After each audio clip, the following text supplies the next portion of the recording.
Everyone, আশা করি সবাই ভালো আছো। তো গাইস দেখো, সকালবেলা ঘুম থেকে উঠে দেখি আমাদের ধান সিদ্ধ করছে। তো এগুলো হচ্ছে বোরো ধান, যে আমরা যে সরু মিনিকেট চাল কিনে খাই বাজার থেকে, এগুলো সেই ধানে। আর এগুলো আমাদের নিজের জমির ধান। তো তোমাদের কার কার বাড়িতে ধান সিদ্ধ হয় কমেন্ট করে জানাবে। ধান সিদ্ধ করে ধানে কিন্তু পানি দিয়ে রাখতে হয় সারা রাত। কিন্তু এইদিকে আমাদের মোটরে পানি না ওঠায় আমাকে কল টেনে কিন্তু পানি দিতে হয়েছিল। কিন্তু কল টানতে টানতে আমি সত্যি হাঁপিয়ে গেছিলাম। তো তারপরে প্রচণ্ড খিদে পেয়ে গেছে, তো ব্রাশ করে আমি খেতে বসে গেলাম। আর এটা আমার প্রতিদিনের রুটিন, তোমরা তো জানো। আর বলার কিছু রাখে না যে আমি কি খাই সকালবেলা। তো যাই হোক, আমি খাওয়া দাওয়া সেরে তারপরে আমি চলে গেলাম দোকানে।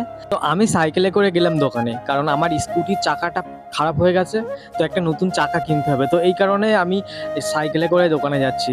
তো দোকানে এসে প্রথমে ঝাড়টার দিয়ে সব গুছিয়ে গাছে রেখেছি মালগুলো। আর যে 2-3 দিন আগে যে মালগুলো এনেছিলাম সেগুলো সময় পাইনি গোছানোর, তো সেগুলো আজকে ভাবছিলাম গুছিয়ে রাখি। তো সারাদিন বসে থাকার পরে একটা 10 টাকার মেহেন্দি বিক্রি হলো আজকে। তো গাইজ, আমাদের ভিডিও কেমন লাগে কমেন্টে জানাও।